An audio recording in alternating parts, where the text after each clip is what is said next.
Hello, everybody. Welcome to another segment of More with David Moore. I'm just so excited to be with you all again.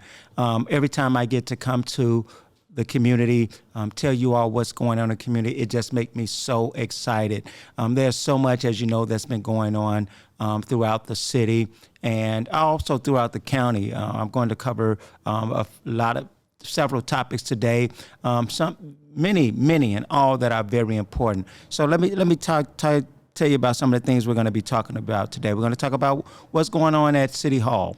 Two things I'm going to specifically talk about is ShotSpotter and also a vote or city council maneuver that I did on an appointment by the mayor and why I did it. Because when I do things, I want you all to know.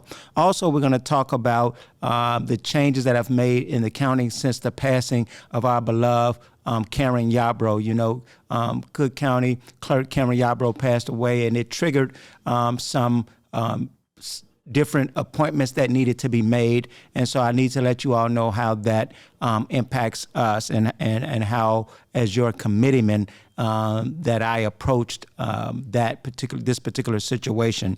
Also, we're going to talk about the events. The events, as you all know, spring and summer is here. Spring and summer is here. So we're going to talk about the events that we have coming up and some of the things that's going on in the ward that we can expect this summer in terms of development and things like that. So without further ado, let us get started. As we talk about what's going on at City Hall, one of the things you all been hearing me talk about is this ShotSpotter, and especially as we enter the summer, and we want to make sure that CPD has all the tools that they need to keep us safe. CPD is Chicago Police Department. We want to make sure that Chicago Police Department needs all the tools that they need this spring and this summer and throughout the year to keep us safe. And one of the things is ShotSpotter. As you know, unfortunately, we lost a police officer just leaving work, Officer Weska, and so we're still praying for that family. But what alerted the police department was not someone calling in immediately. It was the ShotSpotter that alerted them. And so this is why it's critical not only for us to detect when shots are happening, but the possibility of not only saving lives, but also deterring crime. So the police can put people in different areas so that as they are deployed, that we can mitigate any other retaliations or any other crime. So ShotSpotter is critical. That ShotSpotter vote came up last month in City Council, and the administration used two aldermen to call what we call DMP, which is defer and publish. When you defer and publish something, it's basically holding something and trying to do a political maneuver to keep that item from sometimes either coming before the full city council, or when I use DMP, I use it because I haven't gotten the information that I want. And so I get into that when I'm talking about the CIO, which is the Chief Information Officer for the city of Chicago, which is a mayor appointee that he wants us to appoint. Now, as they deferred and published that item, all it did was delay it a month, and it's going to give them time to try to conjure up the votes in order for them to try to, stop me from passing this ShotSpotter ordinance that I have. And what the ordinance does, it allows for more data, for reporting data, to show everybody how ShotSpotter is actually working, but also so that the mayor will have to come before the city council, and not just this mayor, any mayor in the future, before just unilaterally getting rid of any contracts, that they will have to bring it before the full city council body and let the full city council vote on it, which we are the voices and the representative voices of the people in the community. So therefore, it gives the people in the community a voice to vote on this issue. And so that's what this ordinance does. So they deferred and published it in April, and we're going to bring it back up in the May City Council and try to pass it. I'm sure there's going to be some more political maneuvering going on to stop it. But if you feel that ShotSpotter is a tool that we need with our CPD, because our Chicago Police Department, because definitely our superintendent, who we was in committee with just probably 2-3 days ago, still says he needs ShotSpotter. So if the person that we're trusting to keep the problems of crime down, if we're the person that we're trusting, we're using to keep us safe, if they say they need a certain tool, then we got to make sure that they need the tools, get those tools that they need. And so as it relates to ShotSpotter, if you all believe, 17th Ward resident, if you believe that's a tool that we need, definitely call the mayor's office and tell him to make sure that we keep ShotSpotter.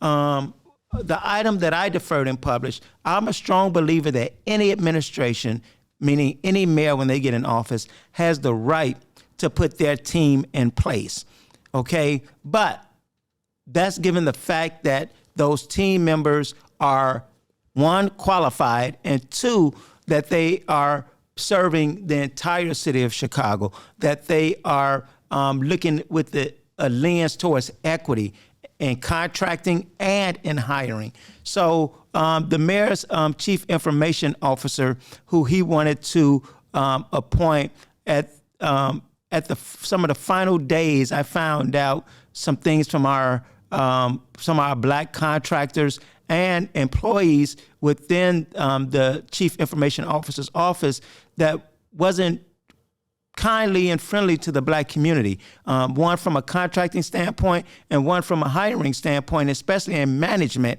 within that office. So upon finding out these things, because I was going to actually vote to for the CIO to be the chief information officer, to be appointed by the mayor in favor of that, as we usually are. But when we do our due diligence, as I did, when we listen to people, as I did, and then after talking to people in the administration, talking to people, members of the Black Caucus, and bringing this issue up, seems like people wasn't really listening to me. And so therefore, I DMP'd it, which was defer and published it, so that we can have time so that the CIO can reach out to black vendors and contractors and make sure that they know that they are going to have an opportunity to get contracts with the Department of Information. So that's why I DMP'd that item. So if you hear anything about that, and it's going to come back up, it was a little controversial because the CIO brought his whole family down and was ready to hear all the good news. Hey, you know what? But I make decisions on information when I get that information at that time. And at that time, we got that information, at least I did, about a few days late. And well, I ain't gonna say late. It was late in terms of them about to make the appointment. And after I did my vetting and had my conversations, I didn't think this CIO should have been appointed without doing the full due diligence of making sure that black contractors in the information space and the technology space are getting their due justice, as well as making sure that people who are in that office, not just lower level workers, but also workers in management position. Also, after looking at his resume, it came to light that his skill set for being a chief information officer is not there in terms of what usually happen in the market. Somebody who's going to be a chief information officer for the city of Chicago has usually been a CIO somewhere else, or has ran a full department of their own for several years. And his expertise was more into data analysis. And that's just like me, who I am an accountant. I am an accountant. I have a degree in accounting. I worked for Fortune 500 companies as an accountant, including Clorox Company, including Avery Dennison Corporation, including Ralston Purina. I am a very good cost accountant. But my skill set to be the CFO, the Chief Financial Officer for the city of Chicago, is not there.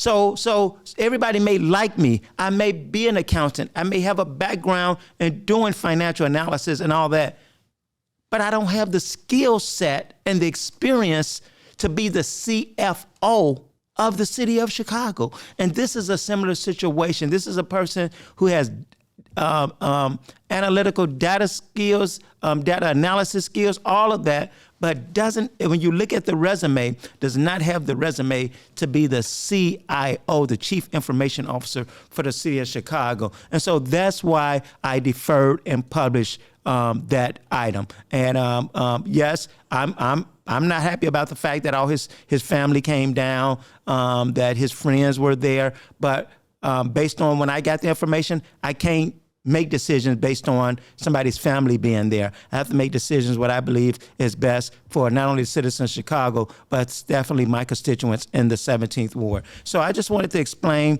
those two things from the standpoint of what we're doing at City Hall.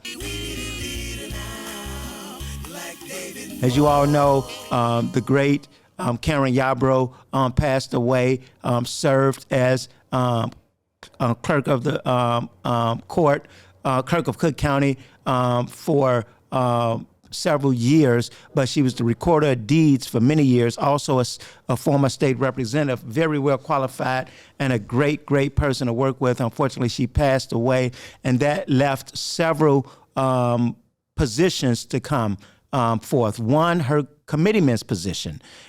She was the committeeman of out in Proviso, thank you, had a senior moment, Proviso Township. I don't get a vote out in Proviso Township, but the electeds out in Proviso Township came together and they selected Representative Chris Welch, who is also the Speaker of the House, to be the committeeman for Proviso Township. So that was one position that she held that needed to be filled. The other one is the position of State Central Committee woman. So as we are committeemen, we're committeemen for Cook County.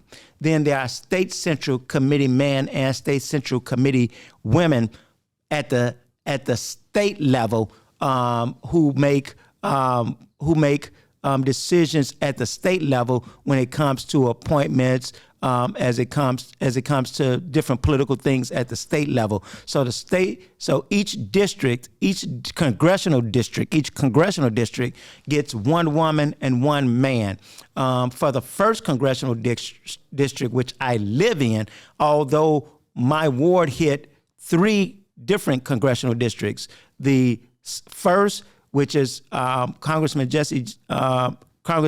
Jonathan Jackson is the congressman. The 7th, which Congressman Danny Davis is the congressman. And I think that other number, forgive me, is 7, which is Chuy Garcia, or either 4.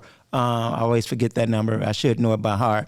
But so as the State Central Committee woman for each of those districts, there's a man and a woman.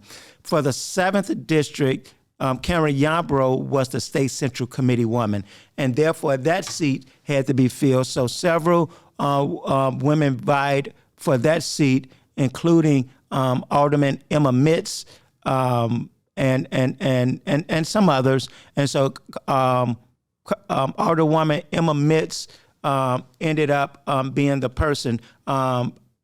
I was in support of Maddie Hunter because she asked me, and I've been very supportive of her. She asked me before Alderman Emma Mitz did, but she saw that she didn't have the weighted average voting numbers to get the position, so she stepped down and supported Emma Mitz so that it could be almost unanimous decision. And that's why I tell you all, voting is important. As your committeeman, it's not a 1-for-1 vote. In many of these situations, is based on the weighted average vote from the last primary election. And so the last primary election, we had about 5,000 some people to come out to vote. Well, when I vote, my vote is only worth 5,000 votes.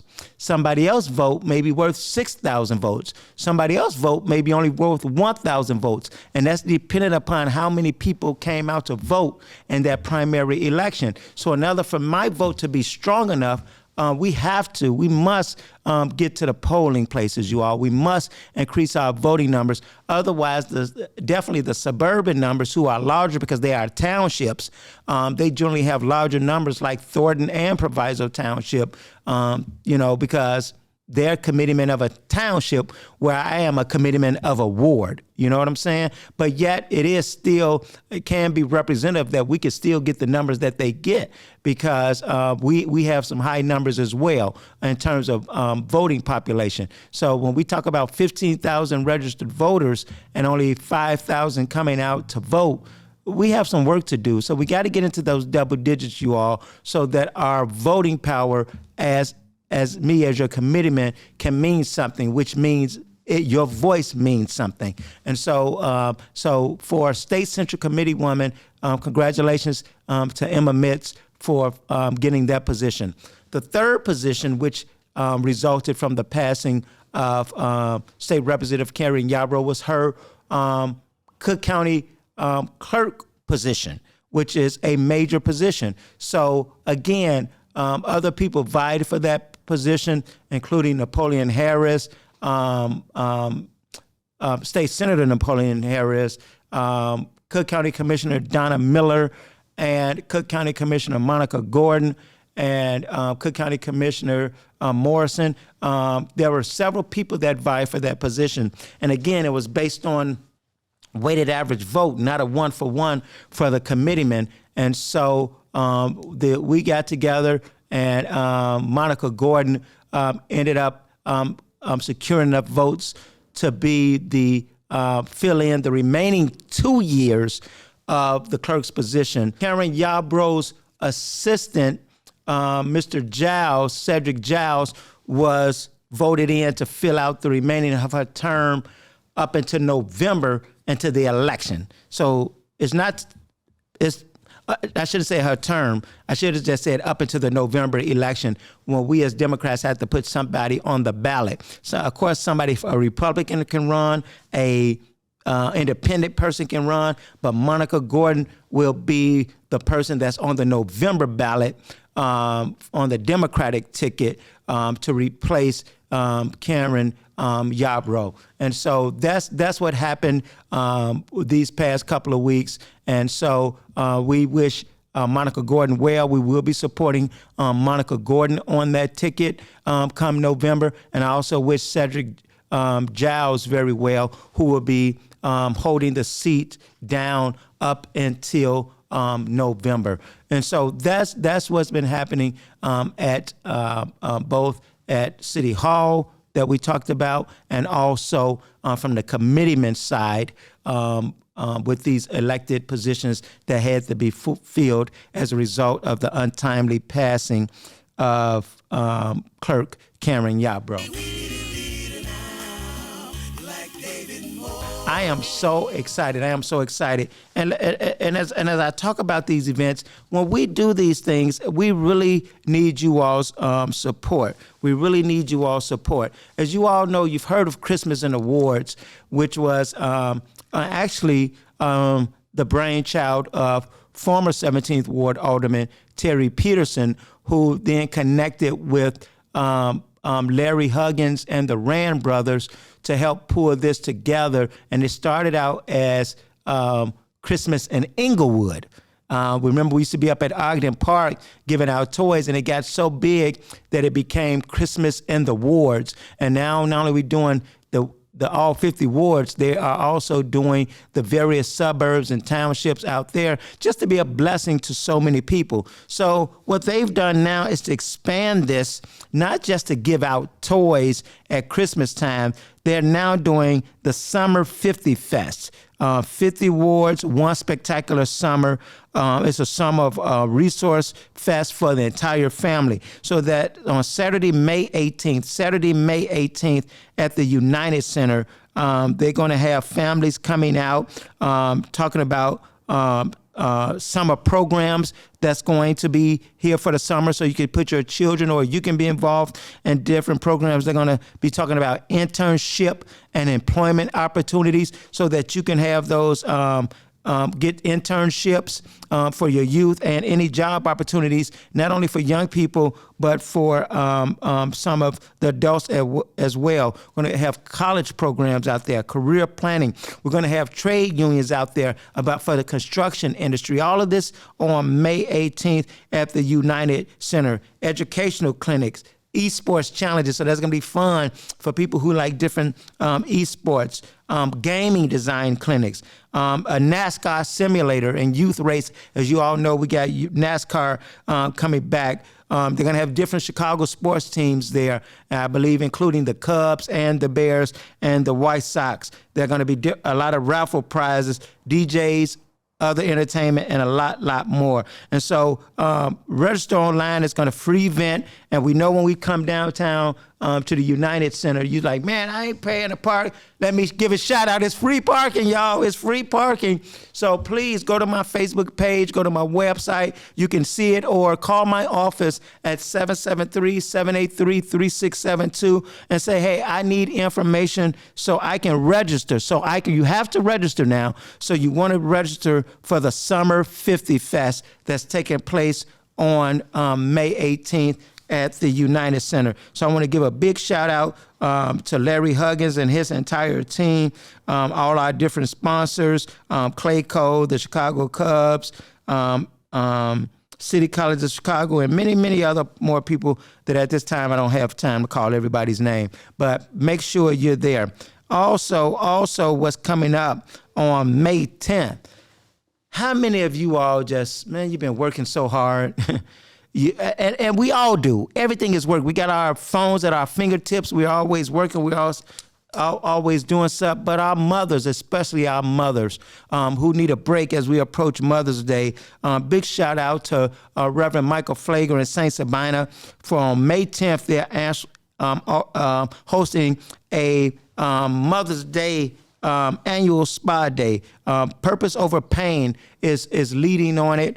These are mothers who have unfortunately lost their children to some type of violence. So Purpose Over Pain is having an annual spa day for mothers to relax. Those who have lost someone, remember their child. And so that's taking place at St. Sabina McMahon Hall, 1210 West 78th Place on Friday, May 10th at 4:30 p.m. You can contact Purpose Over Pain to RSVP at 773-729-4192. That's 773-729-4192. So make sure you get that relaxation for your mom. If you're looking for a good gift for Mother's Day, that will be a great Mother's Day gift for your mom.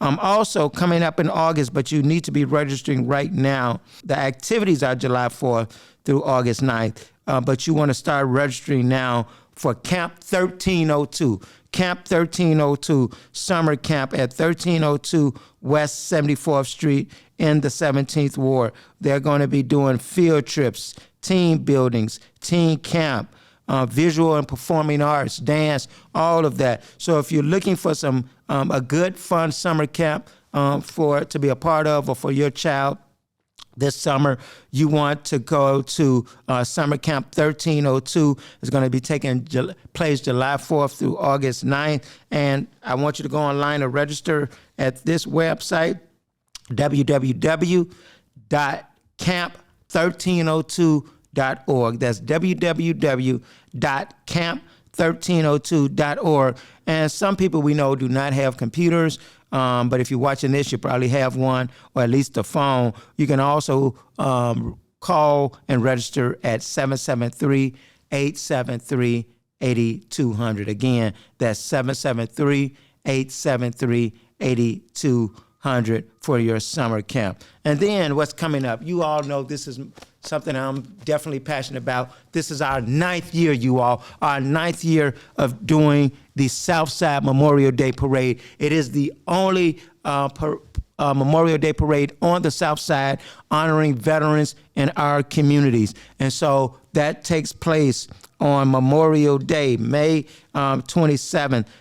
We're going to have a great time. I want you all to line up on Halsted, so as the veterans come down, as our floats come down, as our children come down, please, please, please, please line up on Halsted between 76th and 80th Street so you can applaud, clap, get free prizes as we throw them out, and just be a part of this great Memorial Day celebration in honor of our fallen veterans on Memorial Day, but yet also giving homage to our veterans who are still living. And then join us in the Veterans Garden, the St. Leo's Veteran Garden at 77th and Emerald, as we lay the wreath of our in memory of our fallen soldiers. So that takes place May 27th. You can contact my office at 773-783-3672 if you want to be a participant,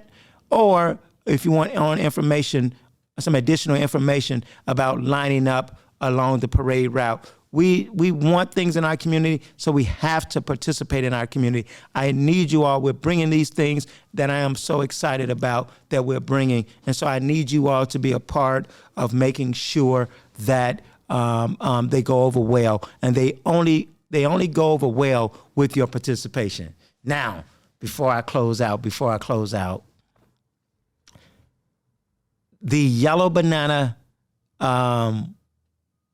Save-A-Lot, or we're going to call it the Auburn Gresham store by Yellow Banana on 79th Street in Halsted, which used to be the old Save-A-Lot.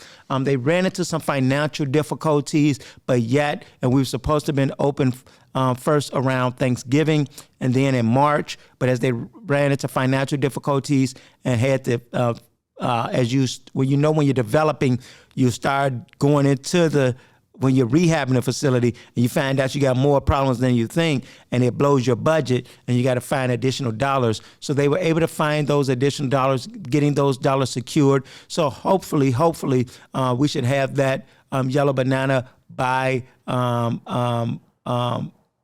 Auburn Gresham by Save-A-Lot open, hopefully in no later than July.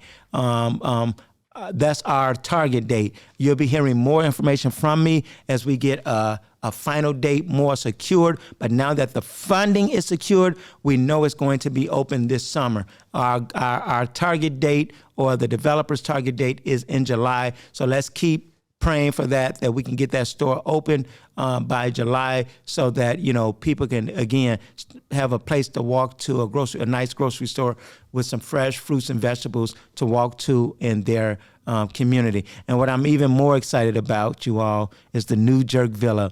We actually had a meeting over there the other day. If you've been in there before, there was a wall up because they were just taking walk-ins.